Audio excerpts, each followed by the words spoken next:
Hey guys, and welcome to another book chat from Brooklyn, me. Today I'll be talking about Falling Kingdoms by Morgan Rhodes, book one in her high fantasy Falling Kingdoms series. This was absolutely epic. I had heard about the series from Goodreads, as I'm sure many others have, and I didn't know what to expect. I hadn't really had any prior knowledge of any characters or backstories or anything, which was great, because sometimes on Goodreads people can post statuses and they can possibly hint, or in some cases spoil, what the book may contain, but this had none of that, so I was very excited. I borrowed this from the library, but I can't wait to get my own copy, of course, and this was love at first page. Honestly, it was epic all the way through, and it was never dull. There was so much I loved about this book. The plot, it was so simple to read, but the plot was so amazing and just, complex, but not complex at the same time. There was so many characters. Where do I start with characters? Cleo, she is joining my top list of female badass heroines. She was fierce, loving, loyal, positive, oh so positive. She has inspired me to be positive as well, and always constantly have that positive outlook, even when things look at the most bleak and dismal and everything. Cleo was constantly sure everything would be okay, and it was. And even when it wasn't, Cleo was adamant that it would be, and it was just amazing. And I love how she was written. It's like, yes, it's just amazing because you feel like you're there with Cleo and with all the other characters. Amelia, who was Cleo's sister, I love Amelia. I felt so sorry for her throughout the book. She just struck me as such a tragic figure, really. She, from the start, she is ill, and we never really know completely how that will turn out. By the end of the book, we do, and of course I'm not going to say anything because that wouldn't be fair, but Amelia and Cleo had some absolutely gorgeous sisterly moments, and I love their relationship. It was just so precious and adorable. Magnus is definitely amazing. I loved him, I hated him, I screamed at him, and then I loved him again.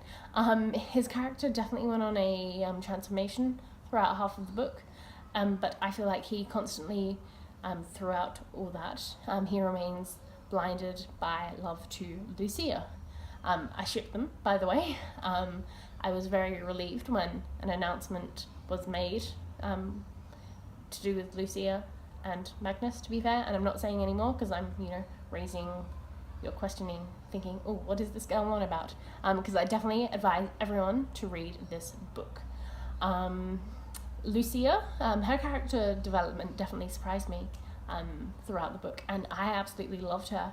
I loved how she came into fruition about who she was and what she is capable of doing, but I definitely think her as well as Magnus are definitely conflicted from their feelings and perhaps their loyalties as well to their father, who I will say I can't stand.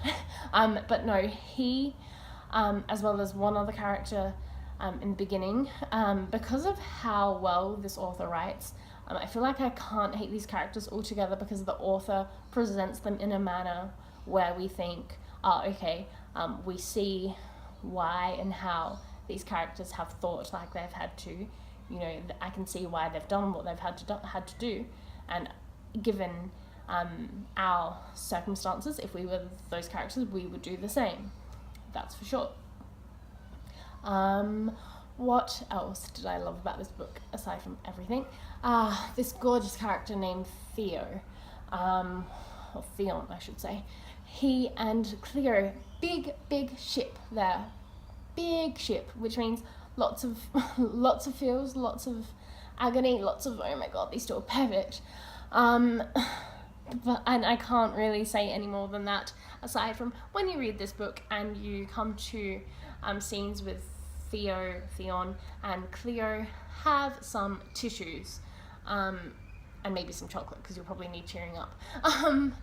No, gosh, this book was perfect. It couldn't have been any better. Even if Morgan Rhodes tried, I don't think she could beat this book. This is the first in a series of 6, and I've since been told that there is a spin-off series planned, which I cannot wait for, and I cannot wait to read this next book. It was absolutely amazing. If anyone out there who's watching this has read this book, feel free to drop comments below on what you thought, and I can't wait to read more from the author and from this epic series. This definitely went on my favourite bookshelf on Goodreads, and I can't wait till I own my own copy. This is a library. See? Spine. Okay guys, thanks, and I'll see you next time.